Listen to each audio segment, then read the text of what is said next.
आता सुरू होत आहे देशातील सगळ्यात मोठा खटला आपकी अदालत रजत शर्मान सोबत।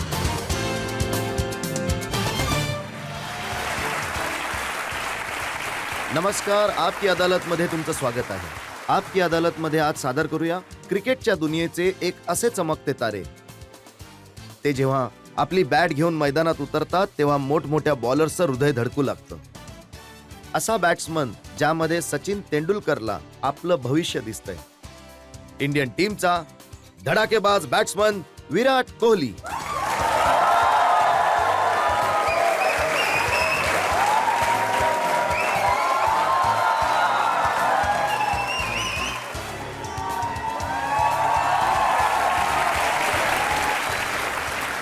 आणि विराट कोहलीच्या या स्पेशल शो साठी आम्ही जज म्हणून आमंत्रित केलं आहे पूर्व टेस्ट क्रिकेटर यशपाल शर्मा यांना।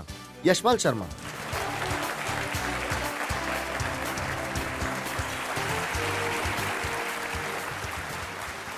आणि याआधी की आपकी अदालत मध्ये आजचा खटला सुरू करू, आजचे जज यशपाल शर्मा यांची परवानगी घेऊया आजचा खटला सुरू करण्यासाठी। परवानगी आहे। अदालतची कारवाई सुरू करण्यात यावी। तर खटला सुरू होत आहे आपकी अदालत मध्ये। पहिला आरोप विराट कोहलींवर। आपकी अदालत मध्ये क्रिकेट स्टार विराट कोहलीवर आरोप आहे की हे गरजेपेक्षा जास्त ॲग्रेशन दाखवतात। विराट, जेव्हा तुम्ही मैदानात उतरतात तेव्हा जे बॉलर्स आहेत त्यांचे हृदय जरा जोरजोरात धडकू लागतात।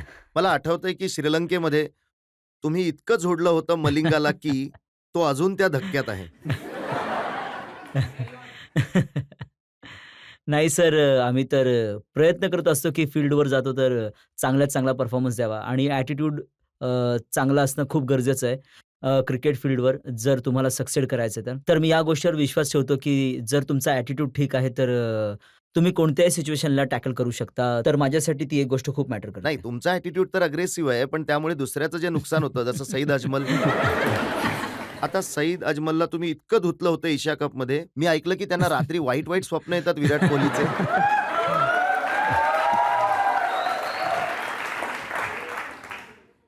ठीक आहे, आपण इथे गमतीमध्ये घेतोय, पण जसं की मी बोललो की सर्व गोष्ट तर चालत असतात। कधी असं होतं की एक बॉलर तुम्हाला खूप वेळा आउट करून टाकतो। तर त्या दिवशी माझा चांगला दिवस होता। मी जे तुमचा काही दिवस केलं चांगला ते होता आणि अजमलचा खराब होता। हां. हां, असं तुम्ही म्हणू शकता। आणि ऑस्ट्रेलियामध्ये जेव्हा सर्व इंडियन टीमचा दिवस खराब होता, एक एक दिवस ते मार खात होते, तुम्ही कशी हिंमत दाखवली 100 बनवण्याची, जेव्हा मोठमोठे सिनियर्स नव्हते बनवत? खरं तर सर खूप टफ टाईम होता तो टीमसाठी आणि एक गरजेचं होतं की यू नो एक स्वतःशी जो माणूस बोलतो, काय करायला हवं, कोणत्या प्रकारचा माइंडसेट असायला हवा, तर मी खूप वेळा स्वतःशीच बोलायचो दुसऱ्याचं काही ऐकण्यापेक्षा। त्यामुळे खूप मदत झाली मला त्यावेळेस, मेंटल स्ट्रेंथ मिळाली आणि अशा सिच्युएशनमध्ये तुम्ही जर परफॉर्म करता त्यावेळेस मग तुमचा कॉन्फिडन्स लेव्हल खूप वाढतो। जर 2012 पासून आतापर्यंतचे रेकॉर्ड्स बघितले तर 5 सेंचुरीज केल्यात तुम्ही, तर बरेच प्लेयर्स तर असा विचार करत असतील की सगळं हाच खेळतो, आम्हाला संधीच देत नाही।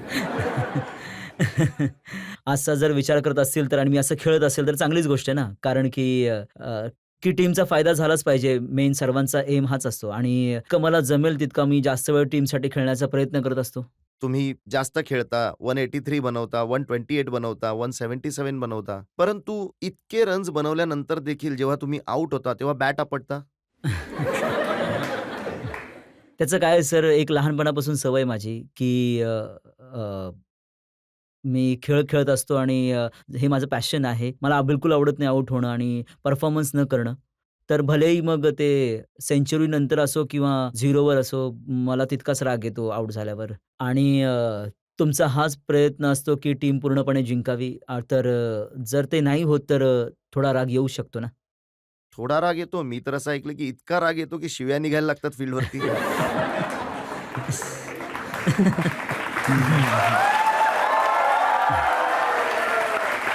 शिव्या शिव्या तर सर 1-2दा निघाल्या होत्या तोंडातून. तर ते तसं चांगलं नाहीये. पण आता प्रयत्न करतो, की स्वतःला शांत ठेवण्याचा प्रयत्न करतो. नाहीतर मग अग्रेशनमध्ये नाही, जे बिहेवियर थोडं ओव्हर द टॉप होऊन जातं. त्याला कंट्रोल कोणाला करायचा शिव्या प्रयत्न. देता तुम्ही? माहीत नाही सर, पण निघतात कोणासाठी नसतात. बस तोंडातून निघून जातात. त्यामुळे. लहानपणापासून ही सवय आहे की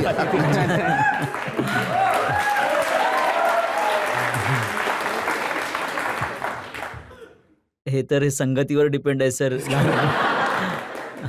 लहानपणापासून तर नाही, म्हणजे थोडा टाईम झाला. मी ऐकलंय की जेव्हा लहानपणी तुम्ही 9-10 वर्षांचे असताना तुम्ही क्रिकेट खेळायला सुरू केलं, तेव्हा तुमचे वडील तुम्हाला राजकुमार शर्मा यांच्याकडे घेऊन गेले होते. तेव्हाही इतका राग होता आणि तुम्ही बॅट तोडून टाकत होते? आणि इतक्या बॅट तोडायचात की असं वाटायचं की जर थंडीमध्ये आग पेटवायची असेल, तर सर्व तुटलेल्या बॅट जळू शकत होत्या? हो, खूप बॅट्स तोडल्या आहेत मी. जसं मी बोललो, की मला लहानपणापासून सवय आहे. चांगली सवय नाहीये, पण खूप नुकसानही केलंय आपल्या पालकांचं. पण ठीक आहे, असा ॲटिट्यूड असायलाही हवा ना. मग जेव्हा बॅट तोडत राहिलात, तर खर्च खूप होत असेल, मग कुठून आणायचात तो? हो, खर्च तर होतच असतो खूप.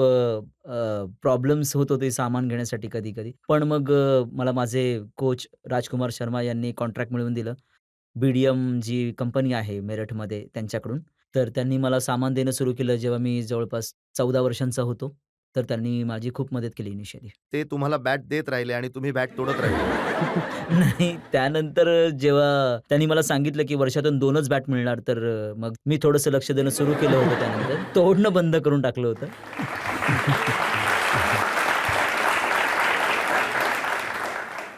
विराट, क्रिकेटबद्दल तुमचं पॅशन मी लहानपणापासून बघत होतो. ते इतकं आहे आणि एक इन्सिडेंट मी बघितला, की 17 वर्षांच्या वयामध्ये 19 डिसेंबरची गोष्ट आहे, जेव्हा तुमच्या वडिलांचा मृत्यू झाला आणि तुम्ही अर्धी इनिंग खेळत होतात आणि तुम्ही इनिंग पूर्ण केलीत. हो, तो एक असा इन्सिडेंट होता, की माझ्या आयुष्यामध्ये खूप महत्त्व आहे त्याचं. कारण की मी खूप काही शिकलो त्या इन्सिडेंट्समधून. प्रोबॅबली आतापर्यंत माझ्या आयुष्यामध्ये सगळ्यात तो टफ टाईम होता. परंतु अं, माहीत नाही मला काय फील झालं त्यावेळेस मी जाऊन खेळलं पाहिजे. मी माझ्या घरच्यांना काय झालं? आता जे प्रेक्षक आहेत त्यांच्यासाठी खूप इन्स्पायर करणारी गोष्ट होऊ शकते, जर तुम्ही पूर्ण गोष्ट सांगितलीत. त्याचं कसं आहे माहिती आहे का, तुम्ही जर एखादी गोष्ट पॅशनली फॉलो करता, तर मला नाही वाटत की कोणती गोष्ट त्यासाठी थांबवण्यासाठी तुम्हाला काही प्रॉब्लेम देईल. तुम्हाला ते करण्यापासून थांबवेल. तर हेच होतं की म्हणजे क्रिकेट माझ्यासाठी सर्व काही आहे आणि हे मी लहानपणापासून ठरवलं आहे. तर मी एका स्पोर्ट्ससाठी डेडिकेटेड होतो. तर हा इन्सिडेंट झाला. हा माझ्यासाठी इन्सिडेंट खूप शॉकिंग होता. पण मी माझ्या घरच्यांसोबत जाऊन बोललो, की "मी मी जाऊन खेळू शकतो का?" तर ते म्हणाले, की "तू हो, तू तू जाऊन खेळू शकतो." आणि 13 मी एक डिसेंबर. बॅकग्राऊंड जरा प्रेक्षकांना सांगू इच्छितो, की 17 वर्षांचे होते विराट कोहली. अ, रात्री 2 वाजता त्यांच्या वडिलांचा मृत्यू झाला. 54 54 वर्ष वय होतं. खूप जास्त काही वय नव्हतं त्यांचं आणि तेव्हा एक पाळी खेळत होते दिल्लीकडून रणजी ट्रॉफीसाठी 40 रन यांनी बनवले होते आणि पुढच्या दिवशी जे विराटने मला सांगितलं, की सकाळी जाऊन त्यांनी आपली पाळी पूर्ण केली. हो, तर मी गेलो आणि मी एकटाच गेलो ग्राउंडवर. गाडी पण मी स्वतःच चालवली. मी इशांत शर्मा जे माझे टीममेट होते त्यावेळी, मी त्यांना पिक करायचं जाताना रोज.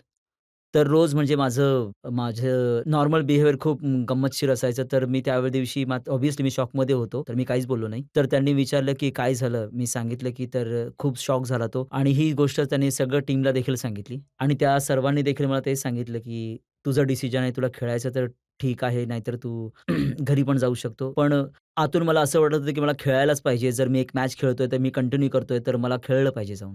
तर मी खेळलो त्या दिवशी सकाळी मी 90 रन करून आउट झालो आणि टीमला हरण्यापासून वाचवलं.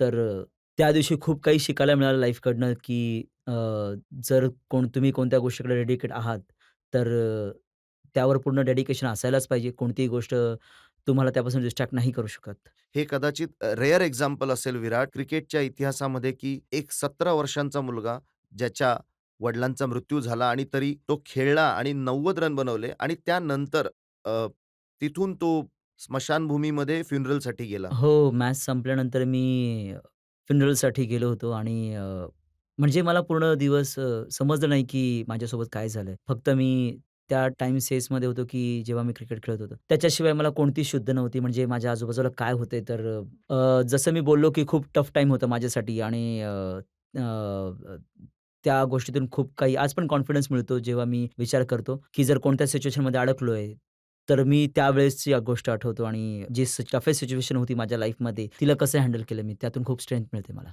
नक्कीच तुम्ही खूप चांगली गोष्ट बोललात. सगळ्यात डिफिकल्ट सिच्युएशन तुम्ही आपल्या आपल्या आयुष्यामध्ये सांभाळली आणि मला वाटतंय, की आता जेव्हा कधी देशावर संकट येईल, तेव्हा विराट कोहली त्यातून आपल्याला बाहेर काढेल. होपफुली मी आय विश की मी असं करू शकेन.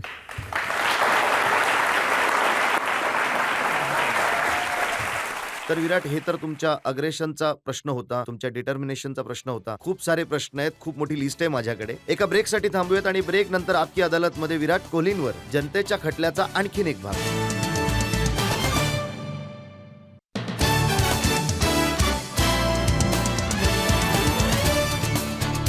Welcome back. आपकी अदालतमध्ये आज आपले पाहुणे आहेत क्रिकेट स्टार विराट कोहली. आपकी अदालतमध्ये पुढचा आरोप. आपकी अदालतमध्ये क्रिकेट स्टार विराट कोहलीवर आरोप आहे की हे रस्ता भटकून जातात.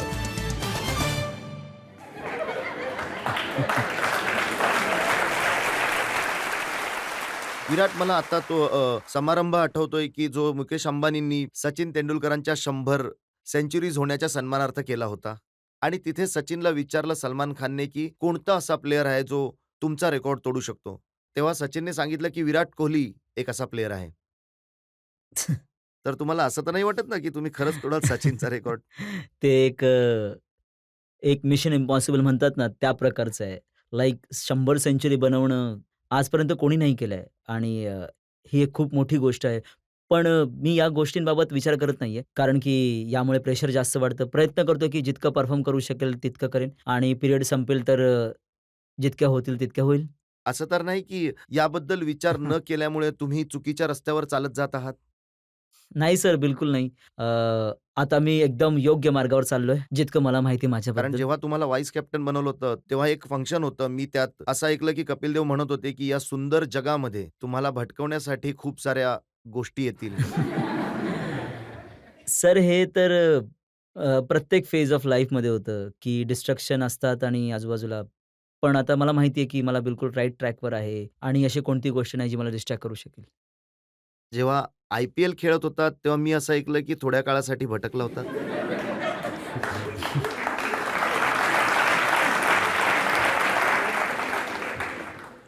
नाही सर, IPLमध्ये मी माझं डिसिजन असतं, कोण भटकू इच्छितो, कोण नाही.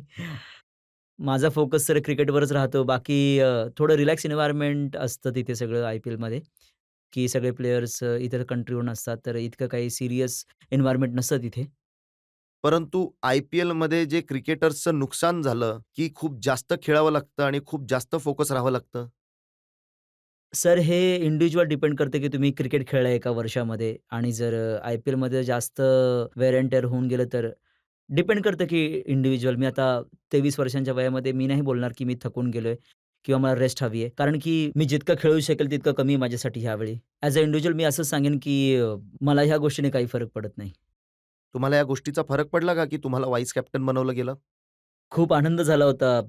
मी जेव्हा ऐकलं, की एक प्लेझंट सरप्राईज होतं माझ्यासाठी आणि खूप काही शिकायला मिळालं मला व्हाईस कॅप्टन्सीमध्ये आणि ॲज अ यंगस्टर तुम्ही हाच विचार करता, की टीममध्ये स्वतःची जागा बनेल आणि परफॉर्म करावं आणि रेग्युलरली खेळत राहावं. अशी एक मला जी डेझिग्नेशन दिली आहे, त्यामुळे खूप खूप आनंद झालाय मला. काय रोल असतो व्हाईस कॅप्टनचा? व्हाईस कॅप्टन ॲक्चुअली तुम्ही शिकू शकता, की फील्डवर काय होतंय, कॅप्टन काय-काय करत आहे, स्ट्रॅटेजी, सिच्युएशनला हँडल करणं, प्रेशर सिच्युएशनमध्ये काय करायचं असतं, माइंडसेट असतं. सर्व तुम्ही शिकू शकता तेव्हा. पण ॲज अ होल टीमचे जे इनपुट्स असतात, ते प्रत्येक प्लेयरकडनं येतात. असं नाही, की स्पेशली फक्त व्हाईस कॅप्टन जाऊन कॅप्टनला इनपुट्स देऊ शकतो. कारण की फील्डमध्ये 10च्या 10 लोकं कॅप्टन व्यतिरिक्त जे लोक आहेत, ते सर्व इनपुट्स देतात. मग हे तर नाही ना, की धोनीकडून इनपुट देता-देता, शिकता-शिकता तुम्ही विचार केला, की मी एक दिवशी रिप्लेस करेन यांना. नाही सर, असं माझा अजिबात विचार नाहीये. कारण की ते खूप चांगलं काम करतात टीम इंडियासाठी कॅप्टन असताना आणि आय होप ते असेच कंटिन्यू करत त्यांनी राहतील. तुम्हाला खूप संधी दिल्यात. थोडं फेव्हर करतात तुम्हाला ते? सर, त्यांची ही एक गोष्ट चांगली की कोणताही यंगस्टर टीममध्ये येतो तर त्याला ते पूर्णपणे संधी देतात आणि तुम्ही स्वतःला जेव्हा प्रूव्ह करता तर त्यानंतर मग ते पर्सिस्ट केलं जातं की तुम्ही त्याच पोझिशनला खेळावं आणि प्रत्येक मॅचमध्ये खेळाल तर मी खूप थँकफुल आहे त्यांचा. मी आधी पण सांगितलं होतं की त्यांनी आणि माझे आमचे कोच होते गॅरी कर्स्टन त्यांनी खूप कॉन्फिडन्स दाखवला माझ्यावर आणि मला खूप चान्सेस दिले की ज्यामुळे मी मला अजून कॉन्फिडन्स मिळाला आणि माझे टीममेट्स मला बॅक करतात आणि कोच मला बॅक करतोय तर तुम्हाला सचिन तेंडुलकरांबरोबर कंपेअर केलं जातं. काय वाटतं?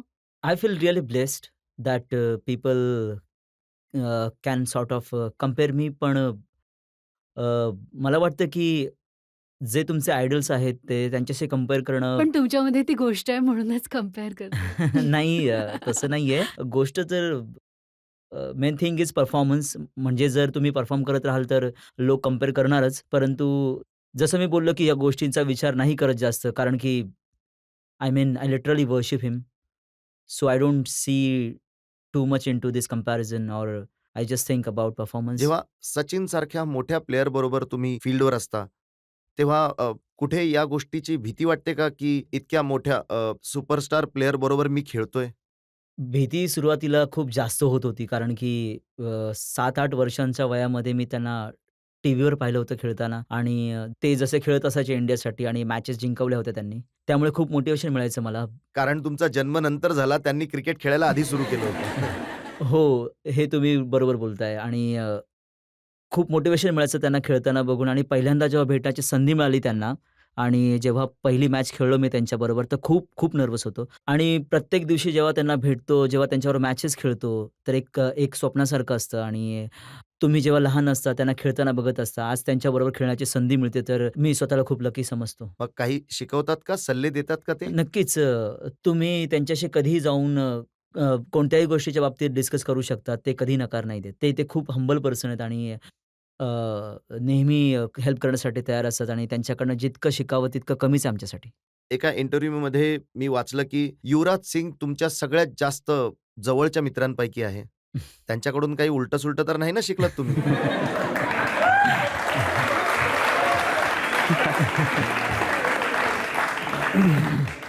नाही सर, उलटं-सुलटं तर नाही. पण एक माणसाचं नेचर असतं, की तो यू नो खूप मस्त-मौला माणूस आहे ते आणि त्यांचं नेचर खूपच जॉली आहे आणि ते काही फार विचार करत नाही काही करण्याआधी तर आणि खूप लोकांनी त्यांना मिसरीड केलं आहे इतक्या वर्षामध्ये. मनाचे खूप मोकळे आहेत ते आणि यासाठी मी त्यांना माझा मोठ्या भावासारखा मानतो आणि वाईट गोष्टी तर सोडा, पण खूप चांगल्या ॲडवाइसही दिल्या आहेत मला क्रिकेटसाठी आणि ज्या त्यांच्या लाईफमध्ये झाल्या आहेत, ज्या त्यांनी कधी चुक्या केल्या असेल, तर हेच बोलतात, की तुम्ही त्या चुका करू नका. जे कोणी यंगस्टर्स असतील, तर ते ह्या गोष्टी हेल्प आउट करतात आम्हाला. आता ते टीममध्ये परत आलेत, तर खूप सारे लोक म्हणतायत, की हा एक इमोशनल डिसिजन आहे सिलेक्टर्सचा. नाही सर, मला नाही असं वाटत अजिबात. कारण की एक प्लेयर जो 12-13 वर्ष खेळला इंडियासाठी, तर त्याच्यासोबत असा इन्सिडेंट झाला, तर तो म्हणतोय की मी कॉन्फिडंट आहे, मी फिट आहे खेळण्यासाठी. तर मग त्याला संधी मिळायलाच पाहिजे ना.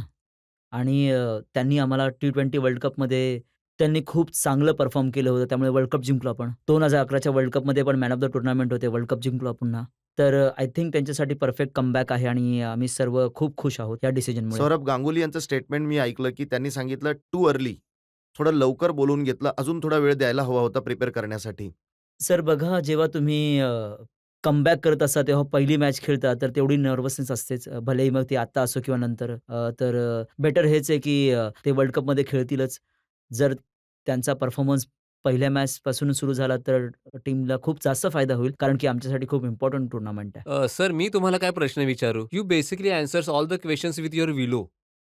If I was a girl, जर मी मुलगी असतो शपथ सांगतो आय वुड प्रपोज यू आणि हेच बोलून मी कॉलेजमध्ये माझं इथे आलोय.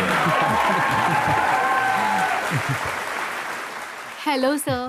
As a cricketer, Indian cricketer तुमच्यासाठी सगळ्यात चॅलेंजिंग कोणती टीम आहे? टीम ऑस्ट्रेलिया खूप चॅलेंजिंग वाटली मला, जी मी आता मागची सीरीज खेळली आहे.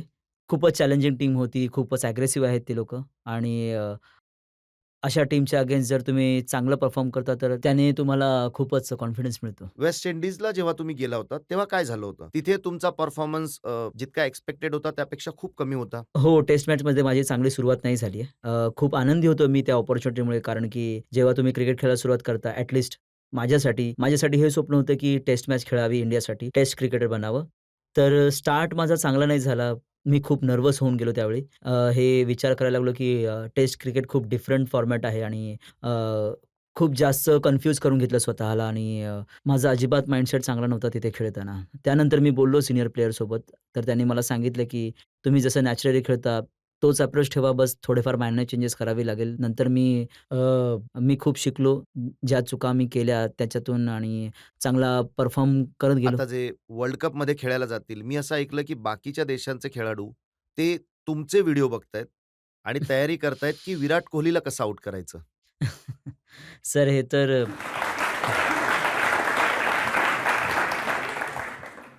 आय थिंक हे एक अ, जर तुम्ही एक इंटरनॅशनल बॅट्समन आहात, तर जर तुम्हाला हे समजतं, की टीम अशा प्लॅन करत आहेत, तर खूप चांगलं फील होतं. कारण की तुम्हाला माहिती आहे, की तुम्ही परफॉर्म करताय आणि ते एक चॅलेंज पण आहे, की जर लोक तुम्हाला अॅनलाईज करण्यासाठी बघत आहेत आणि व्हिडिओ बघत आहेत. जर तुम्ही तुमच्या गेमला आणखीन 2 स्टेप इम्प्रूव्ह करू शकता. तर हेच खूप चॅलेंजिंग आहे, जे इंटरनॅशनल क्रिकेटमध्ये पाहिजे. या गोष्टीची काही भीती वाटते की त्यांनी तुम्हाला पूर्ण अॅनलाईज केलंय आणि तुमची स्टाईल ओळखली आहे आणि आता पूर्ण ताकद या गोष्टीवर लागेल की विराट कोहलीला कसं आउट करायचंय? हो सर, कधी-कधी येतं डोक्यामध्ये हे. पण मग जेव्हा तुम्ही ती मॅच ठीक जात नाही, तर मग तेव्हा आम्ही हाच विचार करतो, की त्यांच्या प्लॅनबद्दल विचारून काही फायदा नाहीये. रादर आपण आपला प्लॅन करावा. कारण की तुम्ही पण त्यांचे व्हिडिओ बघू शकता. तर ते एक मोठं चॅलेंज आहे, जे इंटरनॅशनल क्रिकेटला जास्त एक्सायटिंग मग बनवतं. तुम्ही बॉलर्सचे व्हिडिओ बघता की कुणाला कसं मारायचंय? हो, बघतो व्हिडिओज. जो बॉलर कधी डिफिकल्ट वाटतो आणि ज्याला अगेन्स्ट तुम्ही आउट होता रेग्युलरली, तर त्याचे व्हिडिओ बघतो आणि ज्याला नाही खेळलो, कधी पहिल्यांदा खेळणार आहोत, तर त्याचे व्हिडिओ पण बघतो, की काय स्ट्रेंथ आहे, काय वीकनेस आहेत. मग विराट, हे जे इतके सारे लोक इथे बसलेत आणि जे करोडो लोकं बघतायत, त्यांना तुम्ही वचन देऊ शकता की यावेळी वर्ल्ड कपमध्ये तुम्ही सगळ्या बॉलर्सची तशीच धुलाई कराल जशी तुम्ही श्रीलंका आणि पाकिस्तानची केली आहे? सर वचन तर नाही, पण मी प्रयत्न पूर्ण करेल माझ्याकडनं, एवढं मी सांगू शकतो. विराट, आणखीन खूप सारे प्रश्न आहेत.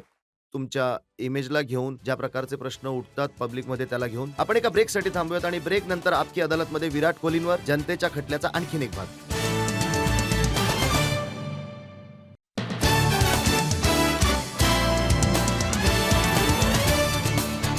Welcome back.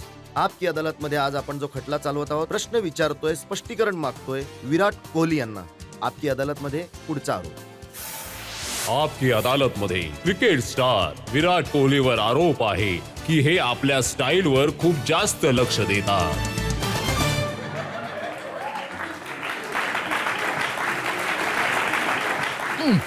विराट, हा एक फोटो माझ्याजवळ आहे ज्याचं टायटल आहे कोहली पर फिदा हुई हसीना. हा होबार्टचा फोटो आहे फेब्रुवारी 2012चा. एक मुलगी पोस्टर घेऊन बसली आहे मैदानात. तिने लिहिलंय की offer still stands Kohli, my place tonight.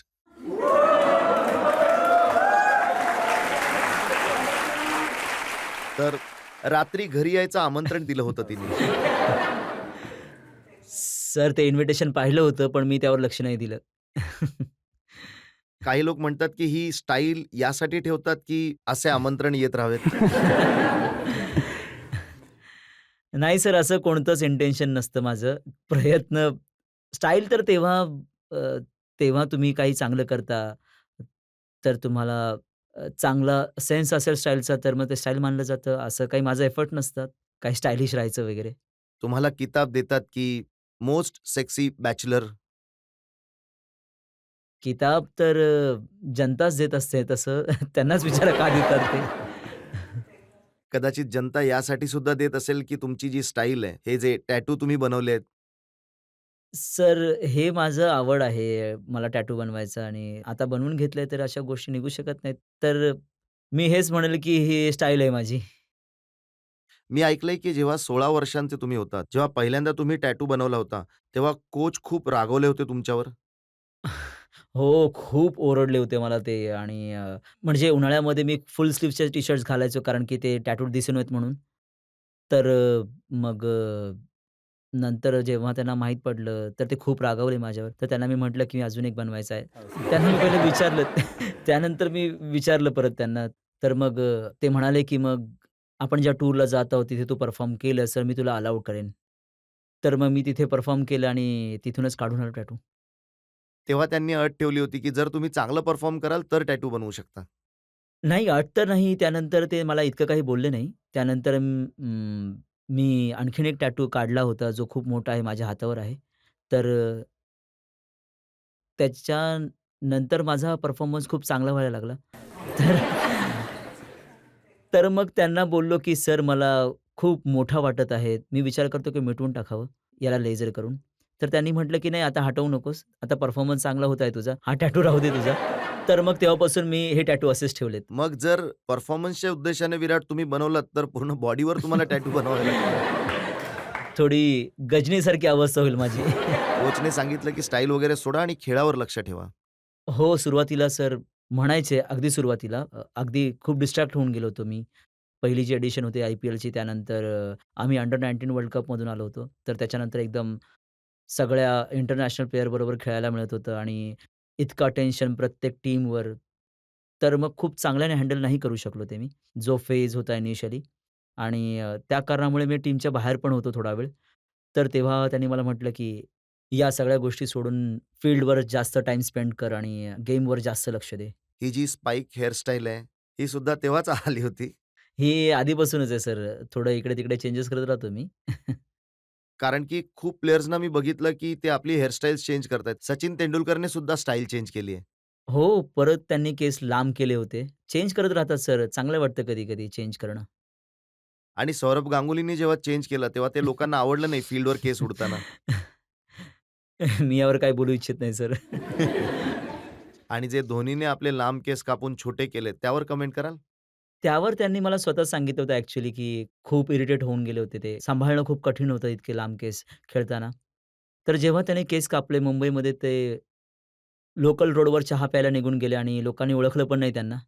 तर ते म्हणतात, की त्या गोष्टीचा फायदा 1-1.5 महिना झाला होता. खूप स्टाईल आहे तुमच्यामध्ये, कपडे घालण्यामध्ये, केसांमध्ये, टॅटूमध्ये. पण मी ऐकलं की जे स्टाईलवाले इतके मोठे प्लेयर आहेत, विराट कोहली, एकदा बांगलादेशमध्ये पॅन्ट घसरून गेली होती त्यांची.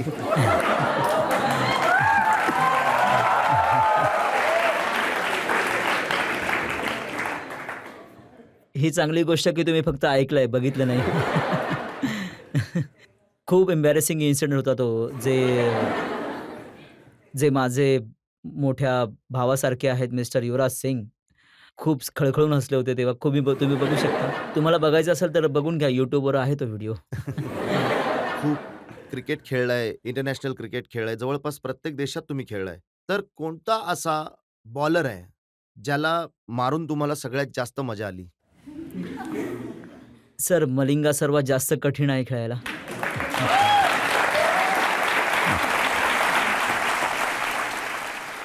सर ऑस्ट्रेलियामध्ये ती जी मॅच होती ज्या एका ओव्हरमध्ये खेळायला खूप मजा आली होती तेव्हा.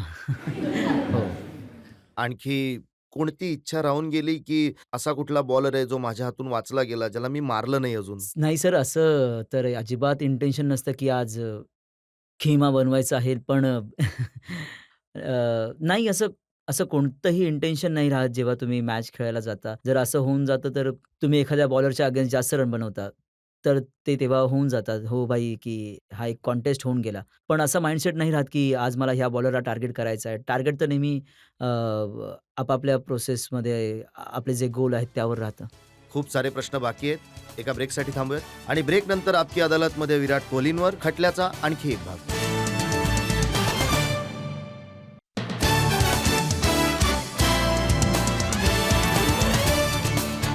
Welcome back. आपकी अदालतमध्ये आज आपण खटला चालवत आहोत, आरोप लावत आहोत विराट कोहलींवर. आपकी अदालतमध्ये पुढचा आरोप. आपकी अदालतमध्ये क्रिकेट स्टार विराट कोहलीवर आरोप आहे की हे जादू टोण्यावर विश्वास ठेवतात. विराट, हे खरंय की क्रिकेटच्या मैदानामध्ये मनगटावर काळा धागा बांधलेला असतो शत्रूंवर काळा जादू करण्यासाठी?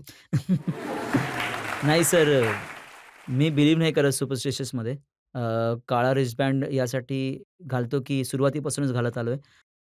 वन डेचा जो ड्रेस आहे ब्लू आहे त्याच्यासोबत तुम्ही व्हाईट नाही घालू शकत कारण की व्हाईट बॉल यूज होतो. टेस्ट मॅचेसमध्ये डिफरंट आहे. रेड बॉल आहे तर व्हाईट बँड यूज करू शकतो. पण इतका सुपरस्टिशियस नाहीये मी. आधी होतो मी खूप. पण त्याने खूप जास्त प्रेशर येतं. म्हणजे एकच ग्लोव्हज आहे जो खेळत राहतोय. जेव्हा तो खराब होऊन जातो त्यानंतर विचार करतोय, की माणूस "अरे यार, आता रन नाही बनणार." तर मी सुपरस्टिशनमध्ये बिलीव्ह करत होतो आधी, पण आता नाही करत आहे. कारण की आधी जेव्हा असं व्हायचं की तुम्ही एक दिवस आधी नेट प्रॅक्टिस नाही करायचा, जेव्हा मोठी मॅच असायची त्याच्या आधी? हो, कधी-कधी होत असायचं, नाही करत होतो मी. पण जेव्हा तुम्ही खेळायला लागता जास्त, तर त्याच्यानंतर फक्त त्या दिवशी तुम्ही कसं फील करत असाल त्यावर डिपेंड करतं. म्हणजे मॅचच्या आधी तुमचं मन करतं, की नेटमध्ये बॅटिंग करायची, कधी नाही करत. कधी मन करतं थोडं थ्रो डाउन करून घेतलं बस. बस त्यातच थोडंसं कॉन्फिडंट फील होतं. आधी विचार करायचो ह्या सगळ्या गोष्टींबद्दल, पण आता नाही करत. कधी असं झालंय की तुम्ही या या सगळ्या सुपरस्टिशन्सला गिव्ह अप केलत आणि मग परफॉर्मन्स चांगला झालाय? असं हो, कधी ॲक्चुअली झालंय? हे इंग्लंडमध्ये झालं होतं माझ्याबरोबर. जे वेस्ट इंडीज टेस्ट सीरीजची तुम्ही गोष्ट केली. त्याच्यानंतर माझा माइंडसेट खूप म्हणजे चांगला नव्हता माझा माइंडसेट. मी खूप लो फील करत होतो आणि मी जेव्हा इंडियाला आलो तेव्हा बॅक इंजरी पण झाली होती. तर मी बंगलोरमध्ये होतो 15 दिवस. रोज एकटा ट्रेनिंग करत होतो आणि कोणतीही ॲक्टिव्हिटी करू शकत नव्हतो कारण की बॅकचा प्रॉब्लेम होता. त्यानंतर जेव्हा मी फिट झालो तर माझं सिलेक्शन झालं पुन्हा. तर माझ्यासाठी खूप इम्पोर्टंट होती ती सीरीज. कारण की एका पूर्ण सीरीजनंतर खूप इम्पोर्टंट असतं कमबॅक करणं. तर त्यावेळी मी पहिल्या मॅचमध्ये रन बनवले होते. त्यानंतर 3 मॅचमध्ये रन नाही बनले. तर मग माझा मूड थोडा डिप्रेसिंग होऊन गेला. तर त्यानंतर मग एम-एस धोनीने बोलवून घेतलं आणि माझ्याशी बोलले. तर त्यांना वाटलं की माझा मूड ठीक नाही वाटत आहे. तर त्यांनी मला विचारलं की "काय प्रॉब्लेम आहे?" तर मी सांगितलं की "असं माझा माइंडसेट आहे झालाय." तर ते म्हटले की "कोणत्याही गोष्टीबद्दल विचार करू नको. फक्त जाऊन खेळ." तर त्या दिवशी मी जी लास्ट मॅच होती आमची कार्डियाकमध्ये वन डे मॅच. तिथे मी एक नवीन रिस्टबँड, नवीन ग्लोव्हज, नवीन पॅड्स, सगळं काही गोष्टी नवीन, नवीन बॅट. एक वेळा पण खेळलो नव्हतो त्या आणि त्यामध्ये सेंचुरी बनवली. तर त्यानंतर मी सगळं ह्या गोष्टींचा विचार करणं बंद केलं. हे सगळं विश्वास ठेवणं बंद केलं. तर हा एक असा दिवस होता की जितके सुपरस्टिशन्स होते ते एकदम सुटून गेले त्या नक्कीच. एक्सपिरियन्समुळे. हो, हो, हो. कारण की खूप सारे लोक म्हणतात की जर बॅट आणि ग्लोव्हजने काही झालं असतं तर रोहित शर्माला काही नेऊन दिलं पाहिजे. त्यांचं नशीब साथ देत नाहीये. नाही सर, जसं मी म्हटलं, की सुपरस्टिशन्समध्ये मी बिलीव्ह नाही करत आहे आणि या सगळ्या गोष्टींनी मला इतका काही फरक नाही पडत. पण सचिन तेंडुलकर मी ऐकलंय की ते आधी उजवा पॅड बांधतात नेहमी, ही त्यांची पद्धत असते. हो सर, ऐकलं मी पण मी नोटीस नाही केलं इतकं काही. म्हणजे ते कोणता पॅड आधी बांधतात. पण ती त्यांची एक सवय आहे. सुपरस्टिशन नाही म्हणू शकत त्याला. एक सवय बनून जाते, की तुम्ही सुरुवातीपासूनच तसे पॅड अप करता आणि तशी एक हॅबिट होऊन जाते. तुम्ही टेस्ट मॅच जास्त खेळायला पसंत करता की मग T20 मॅच? मी पर्सनली टेस्ट मॅच जास्त खेळणं पसंत करतो. पण तुम्हा लोकांना बघण्यामध्ये कदाचित T20 जास्त मजा येते. हे तर मी गॅरंटीसोबत म्हणू शकतो. परंतु as a as a cricketer personally जे सॅटिस्फॅक्शन टेस्ट मॅचमध्ये परफॉर्म करण्यामध्ये येतं, T20 किंवा वन डे मॅचेसमध्ये नाही येत.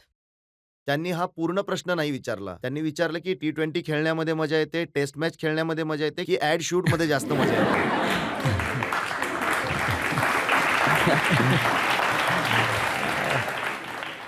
ॲड शूट सर एक रिवॉर्ड आहे तुमच्या परफॉर्मन्सचा ऑन फील्ड. तर ते मी ॲज अ जसं म्हणतात ना, की म्हणजे एक जॉब आहे जो तुम्हाला करायचा आहे. कोणतं ऑप्शन नाहीये. तर तो एक रिवॉर्ड आहे असं मला जास्त वाटतं. कमाईचे साधन आहे. हो सर, म्हणू शकता तुम्ही. खूप म्हणतात सारे असं. लोक म्हणतात की जेव्हा जास्त ॲडव्हर्टायझिंगमध्ये लक्ष देतात, तेव्हा त्याचा फरक परफॉर्मन्सवर पडतो. आणि आता धोनी आणि सचिनच्या नंतर तुमच्याजवळ सगळ्यात जास्त ॲड्स आहेत. सर हे एक इंडिव्हिज्युअलवरती डिपेंड आहे, की तुम्ही कसं टाईम डिव्हाईड करता. जर माझी प्रायोरिटी एखादा इव्हेंट आहे जो इतका गरजेचा नाहीये आणि माझी प्रायोरिटी आहे, की मी ट्रेनिंग करायची तर मी तो ऑब्व्हियसली इव्हेंट कॅन्सल करून ट्रेनिंग करणार. हे सगळे बहाणे शोधले जातात जेव्हा तुम्ही 3-4 ॲड्स होऊन जातात आणि आणि पुढच्या सीरीजमध्ये परफॉर्मन्स नाही झाला, तर मग सगळ्यात पहिलं हेच रिझन असतं, की ॲड्स जास्त होऊन गेल्या. पण ॲड्स तुम्हाला मिळतातच क्रिकेट परफॉर्मन्समधून जे रिअलाईज करणं फार गरजेचं आहे आणि मी या गोष्टीला जरूर मानतो, की टाईम स्पेंड जातो, पण माझी फर्स्ट प्रायोरिटी नेहमी क्रिकेट आहे. तर तुम्ही जनतेला कमीत कमी हे वचन देऊ शकता, की तुमची प्रायोरिटी ही नेहमी क्रिकेट राहील आणि जर ॲडव्हर्टायझिंगच्या कारणाने तुमच्या क्रिकेटवर फरक पडला, तर तुम्ही त्यापासून दूर राहाल. नक्कीच सर, जर फरक पडणार असेल तर मी नक्की सोडेन ती गोष्ट. सर माझा प्रश्न असा होता, की मूव्हीजमध्ये दिसाल तर मग तुम्ही काय प्रिफर कराल? As a cricketer role play करणार किंवा रोमॅन्टिक हिरो? तुम्हाला कोणी सांगितलं की मूव्हीजमध्ये सर येतं? ऐकलंय आम्ही न्यूजमध्ये. ऐकलं न्यूजचं तर इतकं ऐकत नका सर.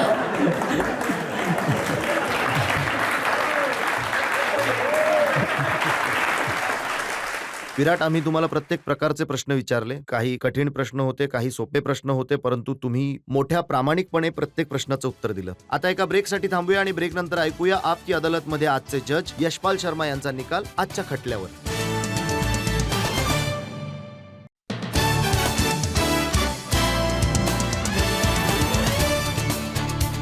Welcome back. आपकी अदालत मध्ये आज आपण खटला चालवला विराट कोहलींवर. आपण त्यांना विचारले त्यांच्या पर्सनल लाईफ बद्दल, त्यांच्या क्रिकेटच्या बद्दल. आपण त्यांना विचारलं त्यांच्या परफॉर्मन्स बद्दल आणि त्यांच्याकडून वचन घेतलं की ते इंडियासाठी याच प्रकारे खेळत राहतील. आपकी अदालत मध्ये आता वेळ आहे आजचे जज यशपाल शर्मा यांच्या निकालाची आजच्या खटल्यावर. या पूर्ण चर्चेमध्ये एक गोष्ट तर स्पष्ट झाली आहे की विराट, जी तुम्ही चर्चा केली आहे त्यामध्ये सगळ्यात चांगली गोष्ट ही आहे की जे तुम्ही ठरवता ते पूर्ण करण्याचा पूर्णपणे प्रयत्न करता. आणि आणखीन एक चांगली गोष्ट झाली आहे की इतक्या कमी वयात ज्या प्रकारे उत्तमरित्या, समजूतदारपणे आणि आत्मविश्वासाने तुम्ही उत्तरं दिली आहेत प्रश्नांची. कारण ज्या पद्धतीने रजतजींनी तुमच्यावर प्रश्नांच्या बाउन्सर्सचा इतका वर्षाव केला, त्याचा तुम्ही इतक्या आत्मविश्वासाने सामना केलात आणि त्याला खूप मुद्देसूद उत्तरं सुद्धा दिलीत. तर एक खूप महत्वाची गोष्ट स्पष्ट झाली आहे. तर तुमचे सगळे हे मुद्दे ऐकून अदालत हा निर्णय देते की जितके आरोप तुमच्यावर लावलेले आहेत त्यातून तुम्हाला निर्दोष मुक्त करते. पण अदालतचा एक सल्ला आहे ज्यावर तुम्हाला लक्ष देण्याची खूप गरज आहे की ज्या पद्धतीने तुम्ही आपल्या फिटनेस आणि परफॉर्मन्सद्वारे तुम्ही एक जिद्द निर्माण केली आहे, ही गोष्ट तुम्ही अशीच अखंड सुरू ठेवायला हवी. कारण की विशेष करून जे पाहिलं गेलंय 2011च्या विश्वकप नंतर ज्या प्रकारे तुमच्या विचारांमध्ये, तुमच्या परफॉर्मन्समध्ये, तुमच्या फिटनेसमध्ये एक फरक दिसला आहे, ती देशासाठी एक खूप चांगली गोष्ट आहे. आणि आम्ही हीच प्रार्थना करतो की तुम्ही ही गोष्ट अशीच अखंड सुरू ठेवा. आणि ज्या पद्धतीने तुम्ही शतकानंतर शतकं झळकवली आहेत आणि भारताला विजय मिळवून दिला आहे, असाच तिरंगा फडकवत राहा आणि तुम्ही भारताला विजय मिळवून देत राहा. थँक्यू. या आशेबरोबर आणि या विश्वासाबरोबर की विराट कोहली याच प्रकारे परफॉर्म करत राहतील, आपल्या बॅटने रन्स बनवत राहतील, हिंदुस्थानचं नाव उंचावत राहतील आणि विरोधींना हरवत राहतील, आजचा शो इथेच समाप्त करूयात. पुढच्या आठवड्यात भेट होईल एका नवीन पाहुण्यांबरोबर. तोपर्यंत नमस्कार.